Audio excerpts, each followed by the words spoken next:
What if I told you the Sahara Desert could turn into a rainforest tomorrow? And no, this isn't some bad vacation pitch, it's a terrifyingly plausible climate nightmare. Welcome to What If Horizons, the podcast that takes your cozy reality and flips it upside down like an unsuspecting turtle. Picture this. One day, you wake up, check your weather app, and instead of the usual, blazing hellscape, forecast for the Sahara, it says, bring an umbrella, and maybe a canoe. Suddenly, the world's largest desert is now the world's largest jungle. Sand dunes are replaced with towering trees, camels are now just confused tourists in a swamp, and the only thing drier than the old Sahara is the humor of climate scientists watching this unfold. How would this even happen? Well, nature has a funny way of flipping the script. A slight tilt in Earth's axis, a sudden shift in ocean currents, or maybe Mother Nature just got bored of all the beige. Whatever the cause, the Sahara, home to, I walked 5 miles and found a cactus, levels of excitement, suddenly becomes a waterlogged paradise. The first people to notice. Probably some poor geologist who left their tent open and woke up to a vine slapping them in the face. Ah yes, just as I predicted, they'd mutter, before realizing their desert expedition just turned into an impromptu jungle survival show. Meanwhile, satellite images start showing green where there should be dust, and meteorologists have a collective meltdown trying to explain why the Sahara now has a monsoon season. But here's the real kicker. This wouldn't just be a quirky geography update. A rainforest Sahara would flip global weather like a disgruntled chef flipping tables. Europe might freeze as warm ocean currents go haywire. The Amazon could dry up from the sudden competition for rain. And the real estate market. Oh, imagine the chaos. Luxury beachfront property in Mali. They'd advertise, right before the beach becomes a mangrove swamp. And let's not forget the wildlife. Lions used to hunting gazelles on open sand now have to deal with jaguars dropping on them from trees. Camels, those grumpy desert taxis, would have to evolve into whatever the swamp version of a camel is. Probably something with webbed feet and a permanent look of regret. So buckle up, because this isn't just a what if, it's a what when. The Earth's climate has pulled crazier stunts before, and if history's taught us anything, it's that nature loves a good plot twist. Now let's talk about the immediate aftermath of our newly minted rainforest Sahara. The first few weeks would be absolute chaos, like giving a toddler a paintbrush and telling them to redecorate your living room. All those desert nomads who spent generations perfecting the art of finding water in sand dunes would suddenly find themselves waist-deep in mud, wondering if they should have packed swim trunks instead of turbans. The transformation wouldn't be gradual either. One day it's all, drink your own sweat to survive, and the next it's, watch out for that waterfall behind you. The few permanent settlements in the Sahara would quickly become waterfront property, though not in the fancy way.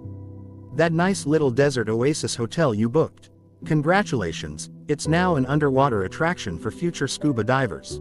Climate scientists would be running around like ants at a picnic, trying to explain how this happened while simultaneously dodging falling coconuts. Weather forecasters would have to completely reinvent their jobs. Imagine switching from predicting dust storms to announcing daily flash flood warnings. And good luck finding a reliable weather app when the entire climate system is having what doctors might call an episode. The animal kingdom wouldn't fare much better. Desert foxes would stare at their suddenly useless sand-colored fur in dismay, realizing they're now bright orange targets against all that greenery. Scorpions would find their usual hiding spots now occupied by frogs who keep giving them judging looks. Even the mighty camel, that stubborn icon of desert survival, would suddenly become about as useful as a bicycle in quicksand. Plant life would experience the most dramatic glow-up in Earth's history. Seeds that had been dormant for centuries would suddenly sprout like overeager interns on the first day of work. The few hardy desert plants that survived the harsh climate would find themselves getting bullied out of the way by fast-growing tropical vegetation screaming, "Sun's out, guns out." And let's not forget the microbes. All those drought-resistant bacteria would suddenly find themselves in what they can only describe as microbial hell, a swampy nightmare where everything is damp and there's way too much social interaction. Some might adapt, others would simply give up and become fossilized evidence of a drier era, leaving behind little gravestones that read, "Rip, preferred it when we were thirsty." The tourism industry would collapse and boom simultaneously. Those fancy desert safari companies, bankrupt, but the entrepreneurs selling Guided jungle survival tours would be printing money faster than the vines could grow. Instagram influencers would flock to the new Green Sahara hashtag, taking selfies with confused-looking lizards that seemed to be asking, "Where did all my personal space go?" Meanwhile, governments would be scrambling to redraw maps, adjust climate policies, and explain to their citizens why the national desert just got downgraded to a national park. Border disputes would get even messier when natural landmarks disappear under new vegetation. And don't even get me started on the poor cartographers, who would probably develop a nervous twitch every time someone mentions terrain updates. This ecological plot twist would be nature's ultimate practical joke, turning the world's most iconic desert into its newest rainforest overnight. And the worst part, after all that drama, the mosquitoes would probably get the last laugh. Now let's examine how this sudden greenery would rewrite global weather patterns. The Sahara currently acts like Earth's giant radiator, bouncing sunlight back into space. Turn that into a rainforest and suddenly the planet's thermostat gets thrown out the window. Meteorologists would need therapy just trying to explain the new normal. Rainforests are nature's sponges, slurping up sunlight and sweating out moisture. A Sahara-sized one would pump so much humidity into the atmosphere that Londoners might finally understand what real rain feels like. The jet stream would start behaving like a caffeinated squirrel, sending weather systems on completely unpredictable paths. That nice predictable four-season climate, gone, replaced by whatever mood swings the atmosphere feels like that day. Ocean currents would throw tantrums too. The Atlantic's currents rely partly on hot Saharan winds to keep their circulation going. Replace those winds with a giant humid jungle and suddenly Europe's heating system starts glitching. The British might finally get that tropical climate they've always wanted, just in time for all their tea plantations to drown in daily monsoons. Africa's climate would flip completely. The Sahel region south of the Sahara could turn from semi-arid grasslands into actual desert, as all the rainfall gets hogged by the new jungle to the north. Farmers who spent generations adapting to drought conditions would suddenly find themselves battling dust storms where their fields used to be. Talk about climate injustice. One area gets upgraded to water park status while others get downgraded to wasteland. Asia would get dragged into this mess too. The Indian monsoon depends on temperature differences between land and sea that would get completely scrambled by a giant new rainforest where a desert used to be.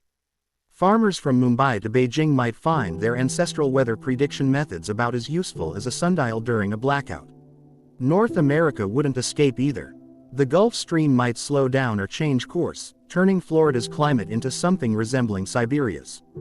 Imagine retirees fleeing Miami winters for once, while Alaskans suddenly find palm trees sprouting in their backyards.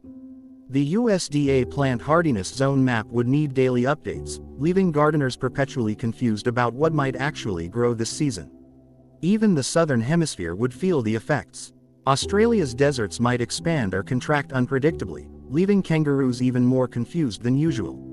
The Amazon could suddenly find itself competing with the new Sahara jungle for rainfall, leading to a bizarre intercontinental vegetation arms race. The only predictable thing would be unpredictability itself. Weather forecasting would become equal parts science and dart throwing. Farmers' markets would feature whatever random crops decided to grow that month. And the fashion industry would collapse completely when seasonal collections become meaningless in constantly shifting climates. Insurance companies would have nervous breakdowns trying to calculate premiums for once-in-a-century storms that now happen every other Tuesday. Climate models would need complete overhauls, giving supercomputers existential crises. And poor weather presenters would need to develop whole new vocabularies to describe atmospheric conditions never before seen in human history. All because one giant desert decided to go green. It's like Earth decided to rearrange the furniture while we were all still sitting on it. And the worst part, we'd probably still have people arguing about whether climate change is real while getting rained on inside their houses. Now let's talk about the political fallout from our suddenly soggy Sahara. Governments would scramble like ants when you kick their hill, trying to claim chunks of this new fertile land while pretending they totally saw this coming. The United Nations would hold emergency meetings where diplomats argue about whose fault this is, while secretly wondering if their beachfront property investments just became worthless. Border disputes would erupt overnight. That nice clean line France drew across the Sahara back in colonial days. now obscured by 50 feet of rapidly growing vegetation. Military outposts built to monitor desert crossings would find themselves overgrown by vines, with soldiers more worried about tree snakes than border jumpers. The entire concept of national boundaries would need rethinking when your GPS keeps getting confused by the sudden appearance of new rivers and lakes. The scramble for resources would make the gold rush look tame. Countries that previously ignored their Saharan territories would suddenly become very interested in historical claims to land that was worthless last Tuesday. Corporations would send teams to catalog new plant species while simultaneously clear-cutting anything that might turn a profit. Environmentalists would have heart attacks watching both happen at the same time. Refugee patterns would flip upside down. The same desert that people used to risk their lives crossing to reach Europe would now become prime real estate everyone wants to move into.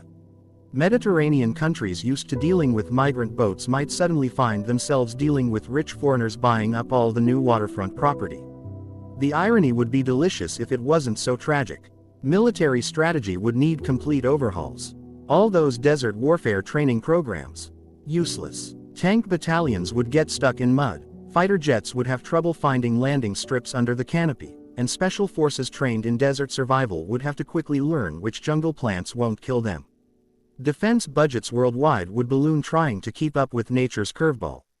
Diplomatic relations would get weird fast.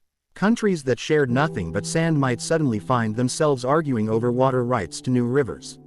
Old alliances based on oil wealth might shift to new alliances based on who controls the suddenly valuable rainforest.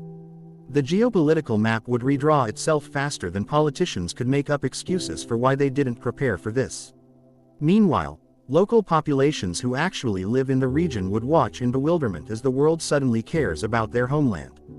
The same international community that ignored Saharan nations for decades would now hold summits about preserving this global treasure, while simultaneously trying to exploit it.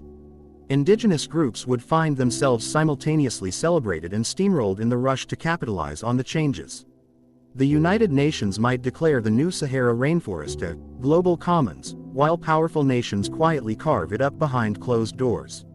Environmental treaties would be drafted in record time, then immediately violated by everyone involved.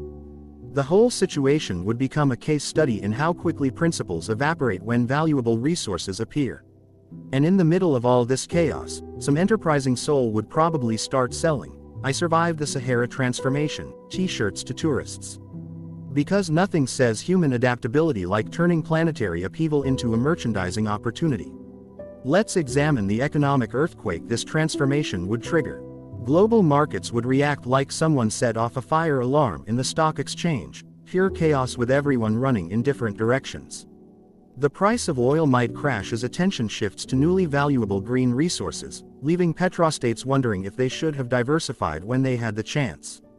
Agricultural markets would go haywire.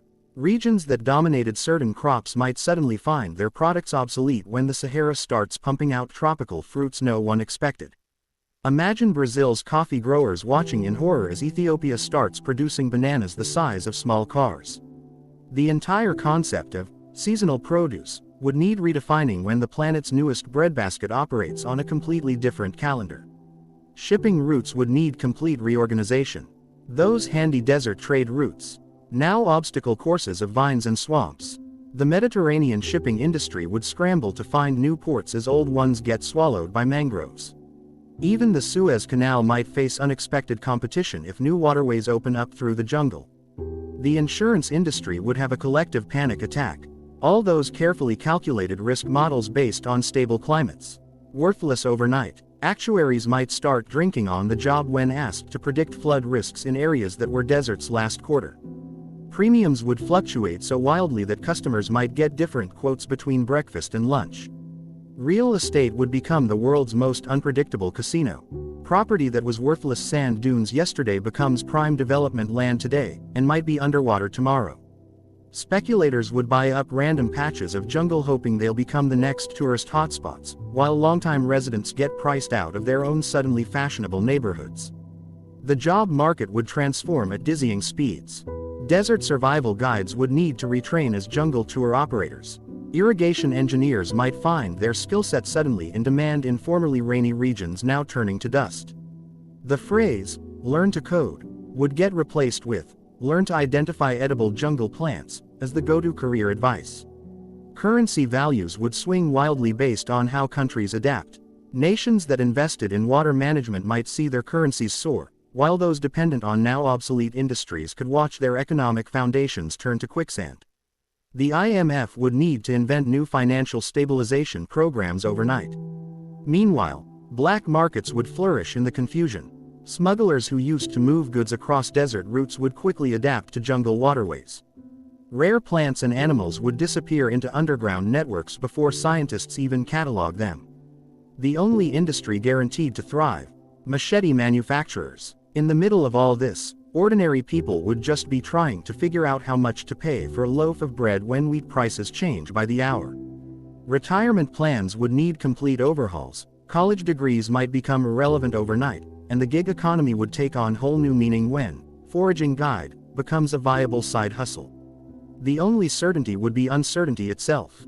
Economists might start including a jungle transformation chaos factor in all their models. Stock tickers would need new color codes for unprecedented volatility. And through it all, some teenager would probably get rich selling NFTs of the first Sahara rainforest selfie. Because even in global upheaval, some things never change. Now let's explore how this ecological upheaval would rewrite the rules of human health. Medical professionals would face challenges that make the Black Death look like a common cold outbreak. The first casualty: every desert survival guide ever written, suddenly as useful as a chocolate teapot in this new swampy reality. Disease patterns would shift faster than a politician's promises. Malaria mosquitoes would throw a housewarming party across their newly expanded territory, while epidemiologists run in circles trying to predict outbreaks. Pharmaceutical companies would scramble to ramp up tropical disease medication production, likely while quietly raising prices because nothing stops capitalism, not even apocalyptic ecological shifts. Nutrition science would need complete reinvention. Populations that evolved for millennia on sparse desert diets now have access to strange new fruits that may or may not be poisonous. The first few months would see adventurous eaters dropping like flies after trying the wrong berry, while others discover superfoods that make kale look like junk food. Mental health would take a serious hit. People who built their identities around desert cultures now wake up in what looks like the Amazon. The psychological whiplash would spawn new conditions like rainforest shock syndrome. Symptoms include staring blankly at ferns while muttering about how everything used to be sand. Therapists would need crash courses in ecological grief counseling. Urban planning would become a nightmare. Cities designed to keep out sandstorms now face mold outbreaks that make black mold look amateur. Architects who specialized in passive cooling for desert heat now watch helplessly as their buildings turn into tropical greenhouses. The proud mayor who cut the ribbon on a new desert museum last month now presides over the world's most expensive terrarium. Water systems face complete breakdowns. Infrastructure built to conserve every precious drop now drowns in overabundance. The same pipes that once carried carefully measured water now back up with organic matter, creating perfect breeding grounds for every waterborne disease known to man, plus some new ones we haven't met yet. Exercise trends would flip overnight. The morning desert jog becomes an extreme obstacle course of vines, quicksand, and territorial jungle creatures. Yoga retreats replace sun salutations with monsoon meditations. The only people thriving: those weirdos who always trained in full hazmat gear, suddenly they're the most prepared people on Earth. Traditional medicine faces its greatest challenge. Ancient herbal remedies based on desert plants become obsolete, while indigenous healers race to test which new jungle plants might kill or cure. The line between healer and guinea pig becomes dangerously thin as everyone experiments with unfamiliar botanicals. Even basic hygiene changes in alarming ways. That desert habit of conserving water. Now you're battling constant humidity that makes everything grow mold. Deodorant companies reformulate products weekly to keep up with new bacterial challenges. The concept of dry clean only clothing becomes a nostalgic memory as everything stays perpetually damp. Through all this, the healthcare system would strain under pressures never imagined. Hospitals built for heatstroke cases now overflow with exotic fungal infections. Insurance companies argue whether jungle transformation syndrome qualifies for coverage. And somewhere, An overwhelmed medical student is frantically scribbling notes about diseases that didn't exist last semester. The only silver lining: that guy who stockpiled anti-malarial drugs before the transformation is now the richest person in town. Until the expiration dates hit, of course. Then it's back to square one. Just like humanity's understanding of health in this brave new swamp world. Now let's consider how technology would struggle to keep up with nature's dramatic makeover. The tech sector, usually so proud of its rapid innovation, would find itself outpaced by vines growing faster than their software updates. All those shiny gadgets designed for arid environments would quickly become expensive paperweights in the new humid reality. Solar farms, once the pride of desert regions, would now face constant battles with vegetation blocking their panels. Maintenance crews would trade their dust brushes for machetes, spending more time hacking through jungle than actual repairs. Meanwhile, wind turbines in the newly lush areas would become accidental bird blenders, their blades perfectly positioned to wreak havoc on unfamiliar migratory routes. Communication networks would fail spectacularly. Cell towers built to withstand sandstorms now collapse under the weight of creeping vines. Satellite signals struggle through dense canopy cover, making GPS about as reliable as a magic 8-ball. The few remaining connections would be flooded with panicked posts like, "How do I identify poisonous frogs?" Followed immediately by, "Never mind, found out the hard way." Transportation tech faces existential threats. Desert-optimized vehicles sink into mud like it's quicksand, while electric car batteries fail spectacularly in the humidity. The few functioning roads quickly disappear under fast-growing vegetation, making self-driving cars completely useless unless programmed to identify and avoid 20 new species of snakes. Construction technology gets turned on its head. Building materials that lasted decades in dry heat now rot within months. 3D printed houses designed for desert climates become mold factories, their inhabitants developing new varieties of lung infections. Architects scramble to invent breathing buildings that can handle constant moisture while keeping out the jungle's more enthusiastic residents. Agricultural tech faces its biggest challenge yet. Precision farming equipment calibrated for arid conditions now drowns in mud. Drones meant to monitor crop health keep getting taken down by territorial birds or simply lost in the dense foliage. The much-hyped vertical farms suddenly seem ridiculous when nature is producing food faster than any lab ever could. Even basic consumer tech fails in hilarious ways. Phones claim they're waterproof until meeting actual jungle humidity levels. Smartwatches, heart rate monitors go haywire when users encounter their first anaconda. Wireless earbuds become disposable items when they keep falling out during sudden downpours or vine-swinging escapes. The tech billionaires who promised to save humanity now look particularly foolish. Their Mars colony plans seem even more ridiculous when Earth itself has become an alien planet. That underground desert bunker one CEO built, now the world's most expensive swimming pool. The much-hyped, smart cities of the future can't even handle some extra rainfall, let alone full-blown jungle conditions. In the chaos, low-tech solutions make an unexpected comeback. Suddenly, thatched roofs seem brilliant compared to leaky smart glass. Hand-cranked devices regain popularity when solar chargers won't work under canopy cover. And the humble machete experiences a renaissance as the must-have tool for everything from gardening to home defense against invasive species.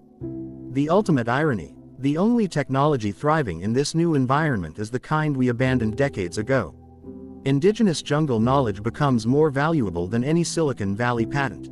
Those primitive survival skills our ancestors used suddenly look like genius innovations. And somewhere, a tribal elder is quietly laughing at the tech bros who thought they could outsmart nature. As for the internet, it still works, mostly. You might just have to climb a tree to get signal. And hope the Wi-Fi password hasn't been changed by whatever intelligent plants are undoubtedly evolving in this new ecosystem. The entertainment industry would face a creative crisis unlike any before. All those dystopian desert wasteland movies suddenly lose their edge when your backyard starts resembling the set of Jurassic Park ***. Filmmakers who spent years perfecting arid landscape shots must now hurriedly study how to frame jungle scenes before nature outpaces their production schedules. Music genres would shift dramatically. That hypnotic desert blues sound gets drowned out by new compositions featuring improvised instruments made from rainforest materials. Pop stars who built their image around burning desert aesthetics now look ridiculous trying to pivot to jungle themes. The hottest new trend, amphibious EDM perfect for dancing in waist-deep water. Literature faces its own challenges. Those post-apocalyptic novels set in drought-ravaged futures now seem quaint compared to reality. Best-selling authors find their upcoming desert-based manuscripts instantly outdated, forcing frantic rewrites about vine-choked dystopias instead. Meanwhile, travel writers previously specializing in desert adventures must now learn to describe 70 shades of green. Video game developers enter pure panic mode. Open-world games featuring desert landscapes get last-minute reskins to stay relevant. That AAA title years in development about surviving the scorching sands. Now an accidental period piece. Indie developers working on jungle simulators suddenly find themselves with unfair market advantages. Sports and outdoor recreation transforms overnight. Desert marathons become extreme obstacle courses of mud pits and surprise quicksand. Rock climbers used to bare sandstone faces now battle slick surfaces covered in strange mosses. The only winners, those eccentric survivalists who always trained in swamp conditions. Their moment has finally arrived. Fashion designers face existential dilemmas. That chic desert nomad look becomes completely impractical when humidity reaches sauna levels. The industry scrambles to invent breathable yet protective jungle wear, while fast fashion brands somehow still manage to churn out inappropriate outfits that dissolve in heavy rain. Museums and cultural institutions grapple with identity crises. Exhibits about desert culture suddenly seem like ancient history. Art galleries featuring desert landscapes must decide whether to add disclaimer labels about how things used to be. Meanwhile, documentary teams race to capture disappearing desert knowledge before it's completely forgotten. Food culture gets completely reinvented. Restaurants specializing in hearty desert cuisine now serve meals better suited to jungle explorers. That trendy cactus-based cocktail, replaced by questionable concoctions using mystery jungle fruits. Food critics develop whole new rating categories for edibility under extreme humidity conditions. Even basic hobbies transform beyond recognition. Gardening becomes equal parts botany and jungle warfare. Photography enthusiasts discover their equipment grows mold overnight. Book clubs arguing about desert metaphors in literature must now decipher jungle symbolism instead. The irony, as professional entertainment struggles, amateur creativity flourishes. Viral videos of people attempting mundane tasks in jungle conditions get millions of views. Memes about the absurdity of it all provide much-needed comic relief. And somewhere, a kid with a smartphone becomes famous just by documenting their daily battles with invasive vines. In the end, humanity's endless adaptability shines through. We'll find ways to entertain ourselves no matter the environment, even if it means reinventing culture from scratch. Though someone should probably warn Hollywood that jungle-based superhero movies are about to get really overdone, again. Now let's examine how this ecological upheaval would rewrite the rules of human migration and settlement patterns. The same deserts that once served as natural barriers between civilizations would now become inviting green corridors, sparking population shifts that make the Great Migration look like a casual weekend trip. Northern Africans who spent generations adapting to arid conditions would suddenly find their survival skills obsolete. The proud desert nomads might become the world's most reluctant jungle guides, trading camel saddles for machetes while muttering about how much easier life was when the biggest threat was dehydration. Meanwhile, populations from wetter regions would eye the new fertile lands with a mix of curiosity and greed, creating tensions that no amount of suddenly abundant rainfall could wash away. Cities built on desert oases would face identity crises overnight. Marrakesh's famous red walls might start growing moss before the paint dries.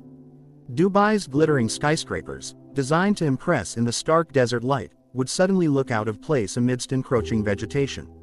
The only structures thriving, those few buildings accidentally designed with perfect jungle ventilation, their architects would be hailed as unintentional prophets.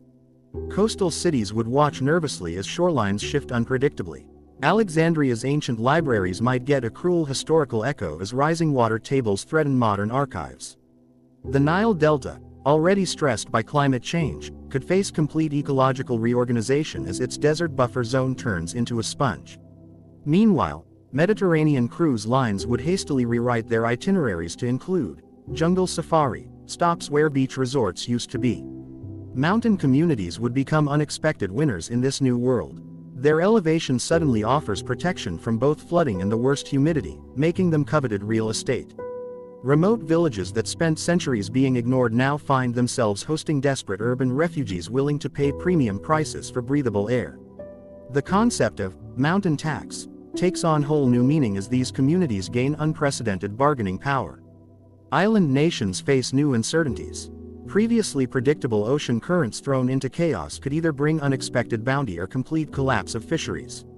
Those islands dependent on desert tourism now watch their economies sink while others benefit from suddenly being rainforest adjacent.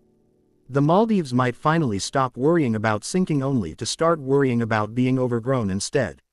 Polar regions would experience their own strange ripple effects. As weather patterns go haywire, Arctic communities might find themselves dealing with tropical plants drifting north on freak currents. Antarctic researchers accustomed to studying pristine ice cores would suddenly need to become experts in analyzing unexpected pollen samples. The only constant, everyone complaining about the humidity, regardless of latitude. Rural areas near the former desert would become ground zero for experimental living. Farmers from around the world would arrive with competing ideas about how to cultivate the new fertile lands, leading to both incredible innovation and catastrophic failures. The first year's harvest festivals would feature bizarre hybrid crops nobody could name, served alongside traditional dishes that now seem nostalgic for a drier time. Urban planners would tear their hair out trying to adapt existing cities. Stormwater systems designed for occasional flash floods now face constant overload. Zoning laws written with desert conditions in mind become laughably irrelevant. The proud mayors who cut ribbons on new desert-themed developments last season now preside over the world's most ironic urban jungles. Through all this, one truth becomes clear: humanity's relationship with geography has always been temporary. We built civilizations based on climate patterns we assumed were stable, only to have nature remind us who's really in charge. The great cities of tomorrow might spring up in places we currently consider uninhabitable, while today's megacities could become the next generation's cautionary tales about hubris. The ultimate lesson: home isn't a place, it's wherever we can adapt quickly enough to survive. Even if that means learning to love the constant background noise of a million new insects where there used to be silence. Especially if those insects turn out to be delicious when fried. Finally, let's consider the philosophical implications of our transformed Sahara. Humans have long asked, why are we here? Now we'd be asking, why is everything so damp? The first philosophers in this new jungle world would likely be former desert dwellers staring at waterlogged shoes and pondering the meaning of existence. Ethics would get interesting fast. Property rights would blur when the landscape changes faster than deed records. That farm you bought last month, now a lake. The house you built, currently home to 17 species of frogs. The concept of ownership starts feeling awfully theoretical when nature redraws the map daily. Religion would adapt in fascinating ways. Desert-based spiritual imagery would give way to new jungle metaphors. The burning bush, now a moldy log. 40 days in the wilderness. Try 40 minutes before leeches become a problem. Sermons about wandering in the desert would need updates for congregations currently dealing with too much water. Art would flourish in unexpected directions. The same harsh sunlight that created sharp desert contrasts now filters through dense canopy, inspiring new styles of painting. Sculptures would incorporate fast-growing vines as living elements. Music would incorporate the constant background chorus of jungle sounds, though nobody's figured out how to harmonize with howler monkeys yet. Education would need complete overhauls. Geography textbooks become outdated before the ink dries. Biology classes struggle to keep up with newly discovered species. Even basic math word problems need rewriting. Nobody cares how many watermelons fit in a truck when the road is now a river. History itself would take on new perspectives. Future archaeologists might study our current era as the brief, dry period between much longer epochs of lush vegetation. All our desert-based myths and legends would seem strange to children growing up in the green Sahara, like tales from some alternate universe. Personal identity would transform too. People who defined themselves by their ability to endure harsh desert conditions must now redefine their toughness in jungle terms. That desert-hardened survivalist, currently losing a battle with mildew. The proud camel breeder, now running a questionable jungle taxi service. Through all this, one comforting thought emerges: humanity has survived countless environmental changes before. We'll argue, adapt, and eventually find ways to thrive in this new reality. Even if it means finally admitting that maybe, just maybe, we should have taken climate change more seriously all along. If you enjoyed this journey through a transformed Sahara, don't forget to like, comment, and subscribe to What If Horizons for more mind-bending explorations of the impossible. Your support helps us keep imagining the unimaginable. Until next time, keep asking, what if?